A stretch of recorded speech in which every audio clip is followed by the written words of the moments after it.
I'll keep quiet and I see the big.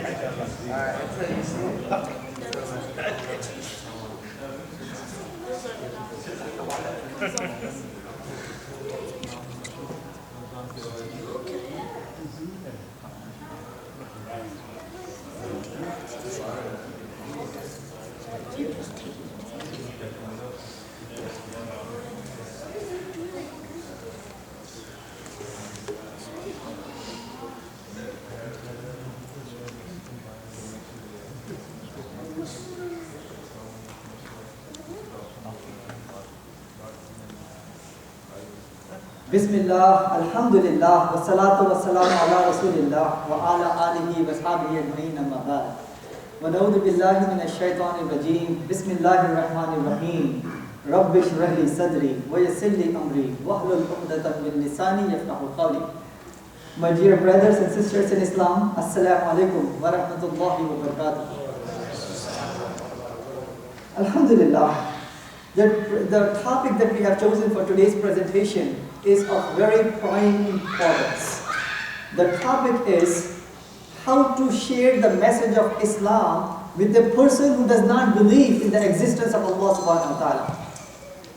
Now the reason this topic is very, very important is because there are close to 1.1 billion people in the world, like 1 person in 7 who does not believe in the existence of Allah subhanahu wa ta'ala.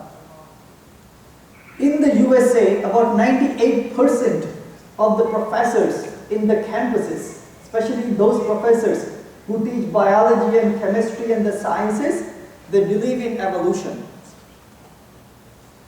So because of that very, very prime importance, on the top of it, some of the bestsellers in the New York Times bestsellers, they are written by those people who do not believe in God, like Richard Dawkins, Christopher Hitchens, right, and Dan Barker, and such atheist scholars.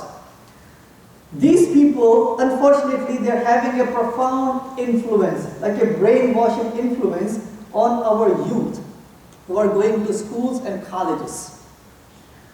So it is having, unfortunately, a dire effect on not just our youth, but the general population in the colleges.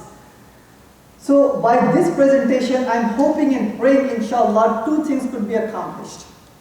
Number 1, by us analyzing atheism and how to convey the message of Islam to an atheist, our own iman, inshallah, will become strong, inshallah.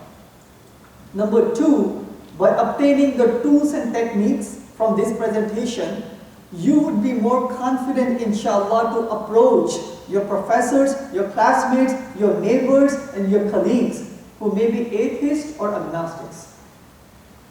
So with that in context, inshallah, let us go over some of the points, some of the talking points, some of the techniques of how to give dawah to an atheist, inshallah. Now, as I mentioned yesterday, and I'm going to mention again today, when we received the calls on the 800-662-ISLAM telephone line, which is the Dawah line of gainpeace.com, we have received close to 25,000 calls from people who would like to know what is Islam. But a significant percentage of those calls are from those individuals who do not believe in the existence of Allah subhanahu wa ta'ala. So when they contact us, we invite them to the masjid or we sit down with them in the public library and we go over some of the points which I'm mentioning now today. Now one of those ladies who called us, her name is Rose. She called and she mentioned that she does not believe in God. She was born and raised in a Christian family. She does not agree with the concept of Trinity. So the reason she said she believed that she adopted the atheistic ideology is Christianity, according to her, is the largest faith in the world. If it does not satisfy her, if it did not satisfy her, and gave her the purpose in life and the guidance and the right concept of God, she was saying the other faiths which are smaller than Christianity may not be able to provide any answers. So alhamdulillah, she called us. We sat down with her in the public library. We went over some of the points. On the top of it, we also gave her the evidence for the truth of Islam. So alhamdulillah, session number 1, she was coming close to Islam. Session number 2, she said, La ilaha illallah, Muhammadur Rasulullah. Now, there is a disclaimer. Not every person who we are going to convey Islam to is going to embrace Islam. That's the reality of life. We are not the people who convert. We are not the people who changes the hearts of individuals, correct? Allah subhanahu wa ta'ala does. Our job is to make sure in an eloquent way, knowledgeable way, by evidential way, we eloquently convey the message of Islam. That is in our hand. Changing the hearts of people, Allah subhanahu wa ta'ala is the one who decides that, inshallah. Many of you are students. Those who are not currently students, you have gone to school, at least high school or college. So some of the points which I am going to mention, inshallah, are going to resonate with you.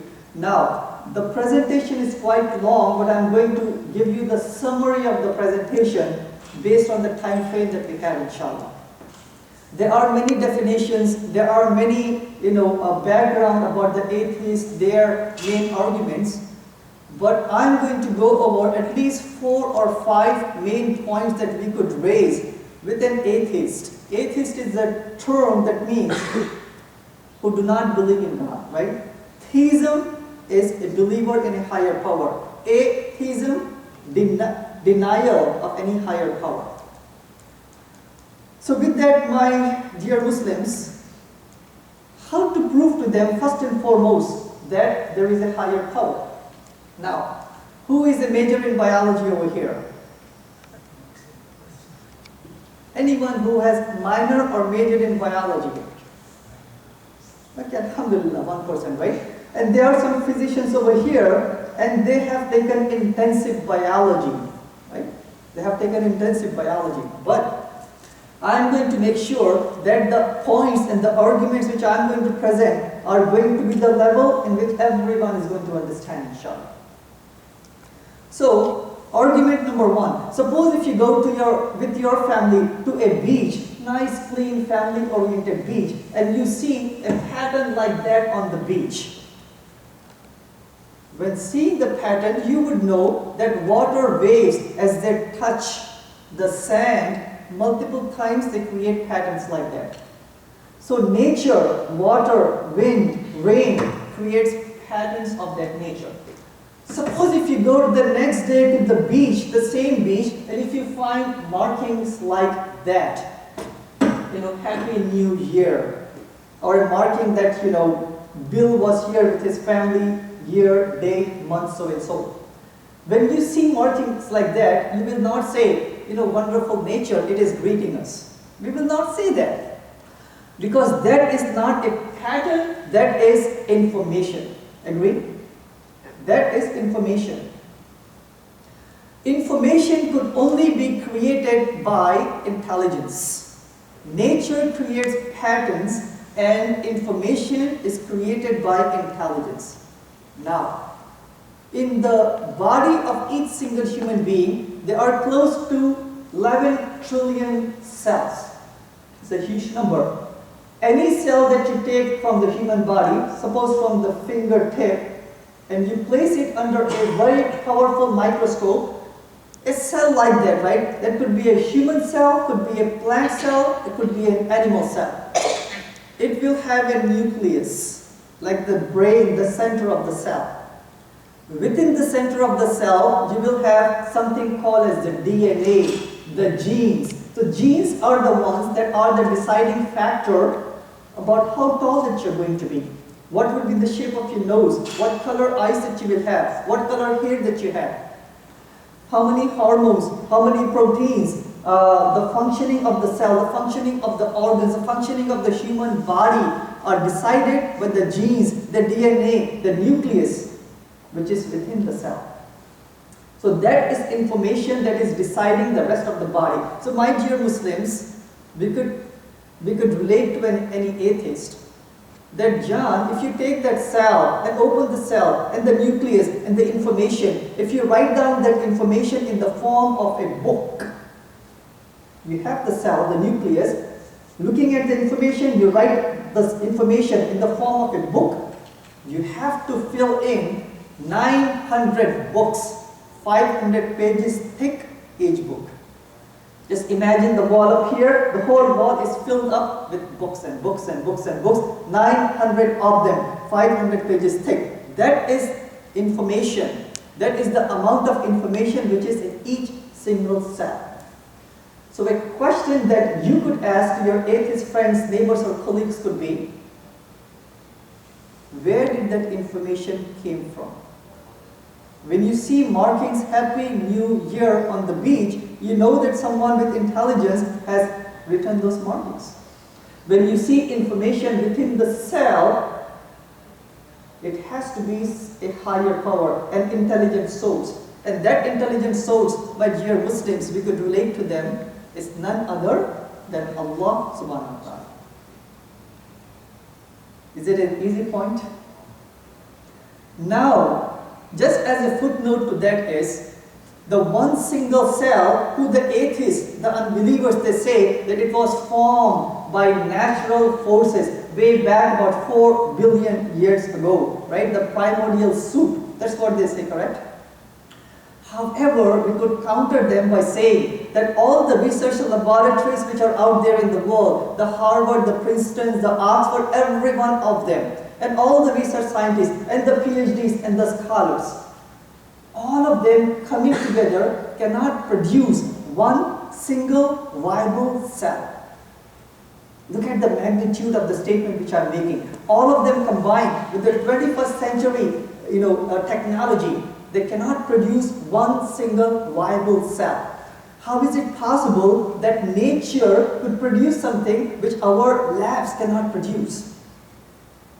So that is a very powerful argument that it is not nature who created the information, because it cannot create information. It has to be higher power, which is Allah subhanahu wa ta'ala. Any questions or comments on that, my dear Muslims? Is it a simple argument? Easy to understand? Nature creates patterns, information is created by intelligence. Inside our body, trillions of cells. Each single cell has information. 900 pages, 900 books of information, 500 pages. Where did that information came from? Not from us, not from nature. It has to be superpower, who we call as Allah subhanahu wa ta'ala. There are more details about it, but since I have to cover 2, 3, 4 more points, let's move on inshallah. Later on, if you have questions based on that, I'm going to come back and inshallah deal with those questions. Now, how many of you are majored in biochemistry? Anyone? Who? You? Biochemistry in junior high school, right? Yeah? But you have taken maybe a semester, maybe in medical school you may have taken at least 1 year of biochemistry, which I did, you did too, alhamdulillah. Now, even though I'm using bigger terminology like biochemistry and physics and biology, arguments are very, very simple. Now, when I came from India to USA with my parents, I made sure, actually my parents made sure that we have the proper documentation, the visa, the passport, the photos and the IDs before coming here. Because landing in New York, they will check all of this at the port of entry. If I don't have the right documentation, they will send us back to India. After coming here, obviously, initially when I went to New York, my family or my family's family, in the car, they drove us on the highway. Look at this analogy which I'm making, by the way. They drove us to their home. They clicked on the lights, the switch, the lights were on, they turned on the television. And as I stayed up there, and after a week or so, I saw the garbage collecting people come to take the garbage out. They took me to the Manhattan, right? Glittering high-rise buildings, vibrant city. My dear Muslims, a cell is a miniature city, more complicated than any city that we know of, whether it be Paris and New York and Chicago, any city, and Tucson too, by the way. Any city combined, it is more complicated and more efficient. Very important. More efficient and more complicated than any city or any man-made object. And I'll just give you some analogy, inshallah. The cell membrane, when you have the cell has a membrane. It has the port of entry. Only certain chemicals could come inside if they have the proper documentation, and only certain chemicals could go out. So they are guards standing up there, right? What do you call them? The people who are there, the TSA people, I would say. They are up there making sure that only certain people go in and out. So that's the cell membrane. The cytoskeleton of the cell that you see up there, the cytoskeleton, right? All the highways that you see, New York, Chicago, anywhere else. The cell also have highways in which vesicles or vehicles that transport the chemicals, they do the transportation in there. So the cell has those things. Then we have the vesicles, and those vesicles, my dear Muslims, they have a very precise GPS system. They pick up the passengers, the chemicals, and they pick them up, they go to the proper destination, and they drop off certain passengers here, some other passengers there, based on the GPS system of the cell. There you go, we have the GPS there. Every single cell, they have lysosomes. These are the garbage collecting, vesicles within the cell, right? Just like you have garbage collecting trucks that come in, every single cell has that, as you see up there. Then you have the ribosomes that produces the proteins, and then you have the Golgi apparatus that packages the proteins. Just like suppose when you order from Amazon.com, you have the packaging and you have the delivery system. Cell has something similar like that. You have the mitochondria, the lights that you see, the AC that you see. A power plant in Tucson is supplying the power up here. So each single cell also has a power plant called the mitochondria. So if you combine all of these, my dear Muslims, it is a miniature city in every single body. Every single cell is a miniature city, more efficient and more complicated than any city. So if we ask a question to the atheist, that we know that Chicago was not built by nature, all the wonderful system. Neither did Tucson or Rome or any city, or any vehicle for that matter, or any object for that matter. Intelligent human beings, by planning, by construction, by resources, and the time they made that city. If intelligent human beings came together to make that city, how is it possible that something which is more complicated and more efficient would be built by nature? If it's not nature, then it has to be a power higher than nature, higher than human beings. And that power, we Muslims say, is the Creator, Allah subhanahu wa ta'ala. Simple. Cell is like a city. City cannot be made by nature, it has to be by intelligence. Same way, cell cannot be by nature, intelligence. That is Allah subhanahu wa ta'ala. Comments, questions? Yes, sir. We always say that the cell was never complicated to begin with this much. It always evolved. The cell evolved into a complicated cell. So it was usually a very simple membrane and it didn't have a lot of function. And then later in evolution, that cell became complicated. And then they became multicellular organisms. And so if you're going to go back with them, they'll take you back to whatever level you go with them to. So fine. Dr. Owais is saying that they will have a counter argument by saying that the cell was never this complicated or this efficient. The very first cell, according to them, was made by the primordial soup. There was some chemicals, lightning struck, and the very first cell was formed. Now it's very, very important. even that very first cell, it has to have certain limited, at least basic, organelles. Has to have a information system that produces certain proteins. It has to have a cell membrane, or else it will be destroyed right away. It has to have the ribosomes. It has to have the transcriptional RNA. So all these things are needed, right, in the same package. So again, we have to ask them the question, where did that information within the cell came from? The information is there in the cell. Even in the first cell, the information is there. In all the evolutionary theory, or the fact as they say, the biggest stumbling block for any atheist or all the atheists in the world is how did the very first cell came into being. That is the most important hurdle for the evolutionary scientists, by the way. They still cannot figure out. They say it's a miracle, nature did that, but we don't know how. Information is there, nature cannot produce it. You have the white wall up there. If I have the ink part, I could throw ink up there on the white wall. Doesn't matter how many times. It is not going to produce words and sentences and passages and paragraphs. It will not happen, correct?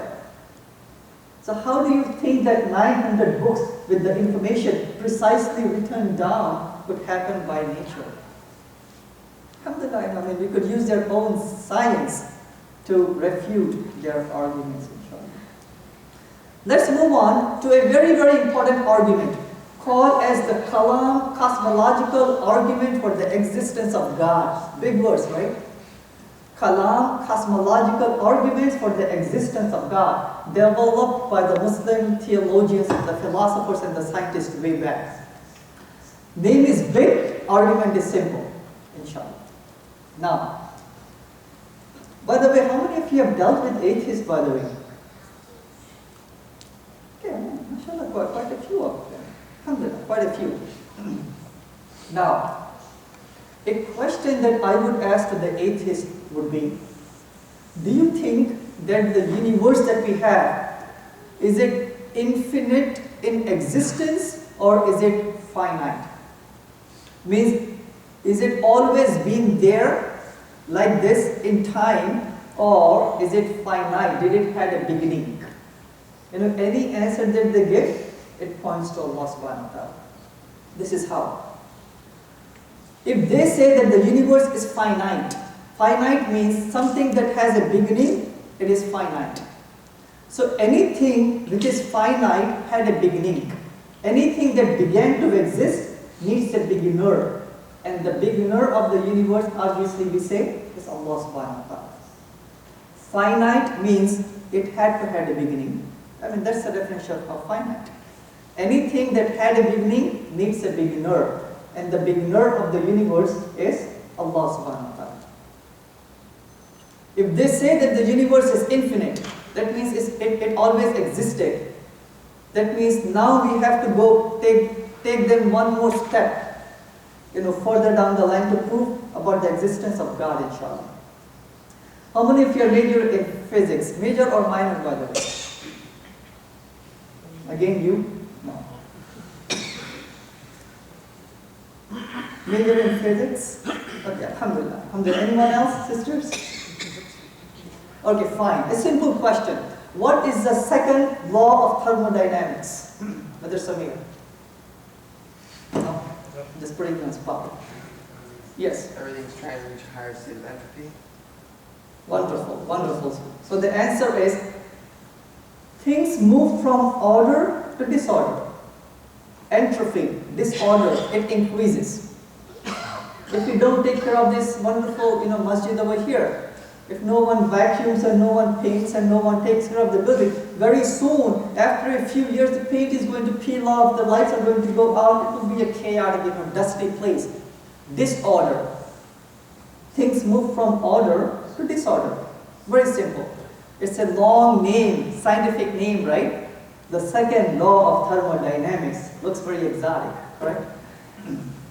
Now, according to the second law of thermodynamics, if long enough time passes in the universe, the universe is going to go towards a state of heat death of the universe. Very important. If long enough time passes, all the mechanical energy which is there in the universe, it will expire. All the mechanical energy. That means no movement is going to take place. No actual things are going to take place. The sun is not going to be functioning. You won't be listening to me. I won't be able to talk. No energy, no lights, nothing will be there. That only will happen. It is called as the heat death of the universe. That only will happen if long enough time passes. Now, according to the atheists, if they say that the universe is infinitely old in time, they are saying that long enough time already passed. Get the point? If long enough time already passed, that means right now we should be in the state of heat death of the universe. We should be right now in the state of heat death of the universe, but we are not. I am speaking, you are listening, the light is there, the sun is there, the moon is there. That means we are not in the state of the heat death of the universe. That means long enough time has not passed. If long enough time has not passed, that means the universe is not infinite in time, it is finite. If it's finite, that means it began to exist. Anything that begins to exist needs a beginner, and that beginner, we Muslims, we say, is none other than Allah subhanahu wa ta'ala.